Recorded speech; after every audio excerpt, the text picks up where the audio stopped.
Assalamualaikum warahmatullahi wabarakatuh. Hai, saya Muhammad Nazrin bin Wanawi. Tajuk pembentangan kumpulan kami ialah pengaruh dualisme pendidikan dan impaknya terhadap generasi Malaysia. Saya ingin menerangkan beberapa perkara mengenai dualisme. Pertama, iaitu definisi dualisme. Kedua, dualisme pendidikan dalam dunia Muslim. Ketiga, dualisme di Malaysia. Dan keempat, faktor kemunculan dualisme. Definisi dualisme. Secara umumnya, dualisme bermaksud teori berasaskan dua dasar yang berlainan. Manakala dualisme dalam pendidikan pula bermaksud pengasingan di antara ilmu agama dengan ilmu selain agama. Menurut Abdul Halim Ramli, iaitu pensyarah UiTM Setamat Johor, dualisme dalam pendidikan ditakwilkan sebagai berikut. Wujudnya dua sistem pendidikan yang berbeza, iaitu sistem pendidikan tradisional Islam dan sistem pendidikan moden. Sistem pendidikan tradisional Islam lebih menumpukan perhatiannya terhadap ilmu-ilmu keagamaan semata-mata dengan mengabaikan ilmu-ilmu moden. Manakala sistem pendidikan moden hanya menitik berat ilmu-ilmu moden dan mengabaikan ilmu-ilmu keagamaan. Dualisme pendidikan dalam dunia Muslim pula. Dualisme pendidikan iaitu sistem pendidikan tradisional Islam dan sistem pendidikan moden wujud hampir di seluruh dunia Muslim. Sistem pendidikan tradisional Islam bermula apabila agama diperkenalkan di sesuatu tempat atau kawasan. Manakala sistem pendidikan moden pula wujud kesan daripada penjajahan dan kemodenan. Kedua-dua sistem ini unik dan berbeza antara satu sama lain, terutamanya dari segi falsafah dan ideologi masing-masing. Sistem pendidikan tradisional Islam menjadikan agama sebagai teras utama di mana pendidikan Islam perlu diterapkan kepada manusia. Berbeza dengan sistem pendidikan moden pula, menjadikan fahaman liberal dan sekular sebagai teras pendidikan dan tidak mengiktiraf peranan agama dalam pendidikan. Okey, seterusnya saya ingin menerangkan berkenaan dengan dualisme di Malaysia. Malaysia juga tidak terkecuali menerima sistem pendidikan bersifat dualisme. Pada awalnya, negara telah diperkenalkan terlebih dahulu dengan sistem pendidikan tradisional Islam. Wujud sejak kurun ke-14 lagi. Ini berdasarkan dokumen sejarah seperti Sejarah Melayu dan Hikayat Abdullah yang membuktikan sistem pendidikan tradisional Islam berterusan sehingga kurun ke-19. Sistem pendidikan moden pula, iaitu sekular dan liberal, bermula pada lewat kurun ke-18, iaitu pada tahun 1816. Ini dapat dibuktikan dengan tertubuhnya Penang Free School di mana bahasa Inggeris digunakan. Bertitik tolak dari situ, dualisme dalam pendidikan di Malaysia bermula. Okey, sekarang saya ingin menerangkan faktor kemunculan dualisme. Secara umumnya, dualisme pendidikan bermula apabila sesebuah negara itu dijajah oleh negara barat. Sebagai contoh, Tanah Melayu yang pada masa itu dijajah oleh British selama lebih 50 tahun. Sebagaimana yang kita tahu, agenda utama penjajah ialah untuk menyebarkan agama mereka di tanah jajahannya dan juga menjatuhkan agama Islam. Maka salah satu cara untuk mengaburi masyarakat dari beragama, khususnya agama Islam, iaitu dengan mengasingkan agama dalam pendidikan. Setiap ilmu yang diajar akan lebih berdasarkan logik akal, hasil uji kaji seperti sains, fizik, kimia dan banyak lagi, tanpa memasuki ciri-ciri ketuhanan dalam setiap subjek yang diajar. Di samping itu, faktor kemunduran umat Islam dalam bidang ini turut memberi kejayaan kepada masyarakat barat untuk membuat acuan mereka sendiri mengikut kehendak mereka, iaitu menjauhkan masyarakat dari mengenali Tuhan. Sekian. Bismillahirrahmanirrahim. Assalamualaikum warahmatullahi wabarakatuh. Saya Muhammad Hafizal bin Hassan. Saya ingin membentangkan tentang perbezaan dualisme pendidikan dengan sistem pendidikan bersepadu. Sistem dualisme dalam pendidikan adalah berbeza dengan sistem pendidikan bersepadu. Jika sistem dualisme memisahkan dan mengasingkan antara pendidikan agama dengan pendidikan umum, sistem pendidikan bersepadu pula menyatukan dan mengintegrasikan pendidikan agama dengan pendidikan umum.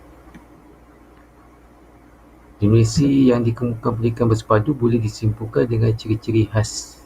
Antaranya adalah pendidikan yang bersumberkan Al-Quran dan Al-Sunnah, iaitu dari Muhammad Nasir, iaitu beliau menyatakan pendidikan yang menyatukan jiwa dan raga, dunia dan akhirat yang bersumberkan Al-Quran dan Al-Sunnah dilandasi oleh semangat tauhid serta keserasian antara iman,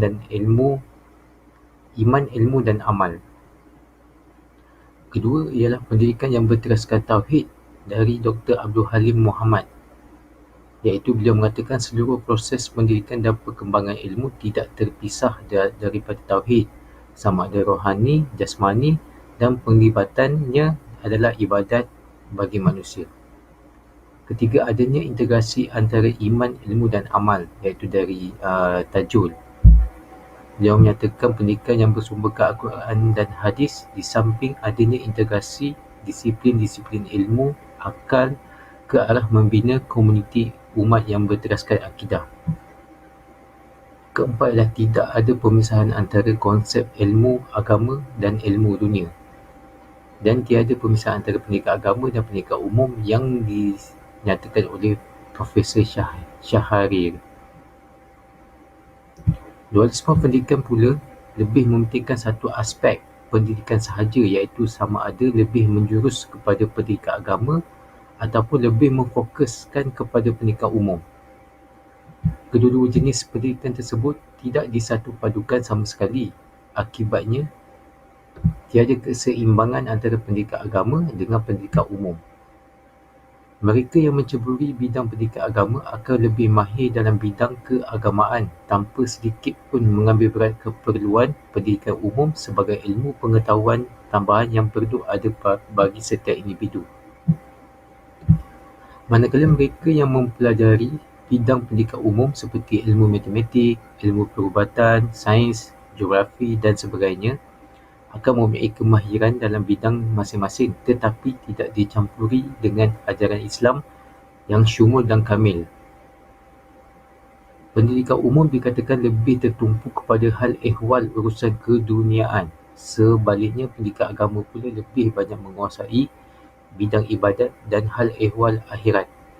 Maka atas sebab itulah pendidikan agama dipisahkan daripada pendidikan umum secara keseluruhan memandangkan faktor perbezaan tersebut. Islam memang tidak melarang, bahkan lebih kepada menggalakkan umatnya agar mempelajari bidang pengetahuan yang selain daripada bidang keagamaan. Tujuannya hanyalah semata-mata agar umat Islam tidak ketinggalan dengan kepesatan ilmu yang semakin hari semakin canggih. Sarana untuk menuntut ilmu memang banyak dinukilkan melalui ayat Al-Quran dan hadis Rasulullah SAW. Sekian, terima kasih daripada saya tentang perbezaan dualisme pendidikan dengan sistem pendidikan bersepadu.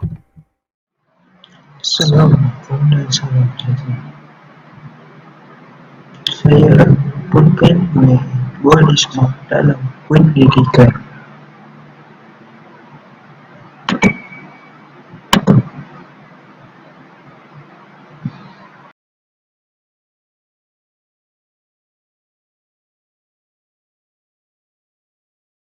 Dualisme dalam pendidikan ialah Barat. Barat telah menyebabkan ramai kalangan masyarakat Islam menjadi dualistik. Sejarah membuktikan tamadun Islam telah menjadi ilmu pendidikan berlaku secara integratif. Ilmu seperti mustahil seperti akidah, ibadah dan akhlak dan syariah menasal ilmu-ilmu sistem. Faktor seterusnya ialah faktor penjajahan dan faktor kesemasrautan tamadun Islam yang telah menyebabkan dualisme ini berlaku.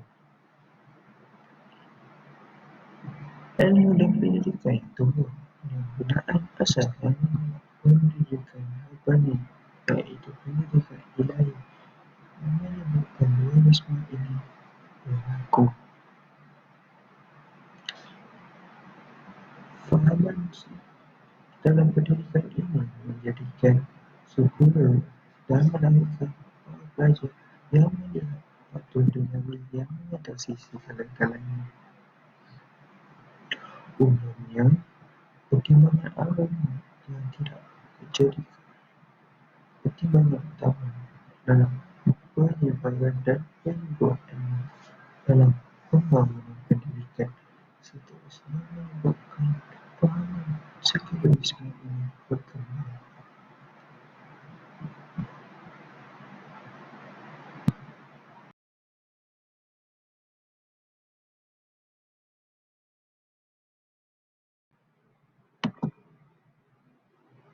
Dalam pada itu, faktor globalisasi yang sedang berjalan di samping faktor positif yang boleh dimanfaatkan oleh umat Islam.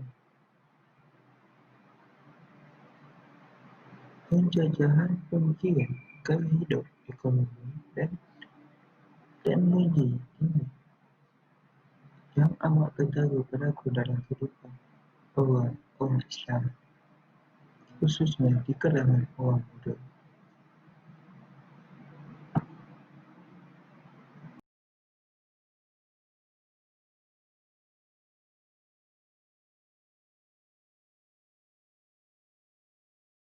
Secara solusinya, jawapan yang terbaik untuk dualisme ini terhadap jangkauan globalisasi kini ialah proses Islamisasi.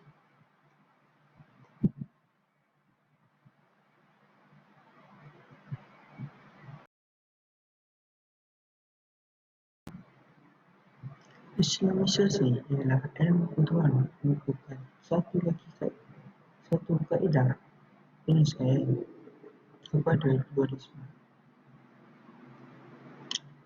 Antara langkah yang boleh dibuat ialah setiap mata pelajaran yang dipelajari pada kajian mata semua berpandukan Al-Quran dan Sunnah yang menjadi panduan.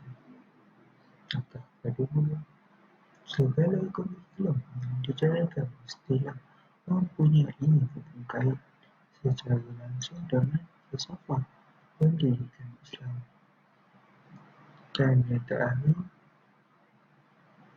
pendidikan hendaklah pastikan segala ilmu pengetahuan, mata pelajaran dan kursus yang ditawarkan bebas daripada anasir-anasir barat dan fahaman sekularisme yang bertentangan dengan prinsip Islam. Secara kesimpulannya, mereka agama yang mensuarakan Al-Quran dan Hadis adalah menjadi tunjang kepada semua pendidikan umum di dunia. Artinya, ilmu-ilmu yang ada di dunia selain digunakan Islam. Makanya bangsa daripada agama Islam itu sendiri, ia mempunyai hubungan rapat antara satu sama lain. Ini terbentuk dalam Al-Quran dan Hadis. Sebagai pelembagaan Islam yang berharga hingga ke akhir zaman,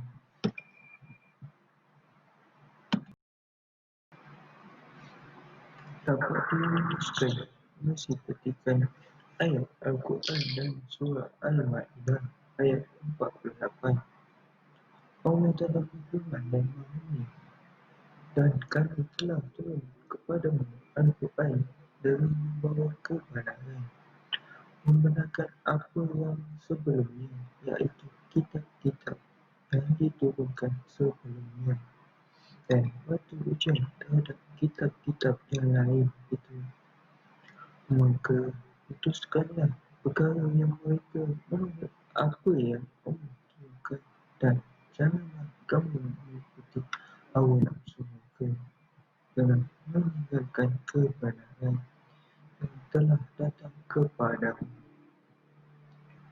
Untuk tiap-tiap umat di antara kamu, kami berikan peraturan dan jalan yang terang. Sekiranya Allah kehendaki, nescaya kamu dijadikannya satu umat saja.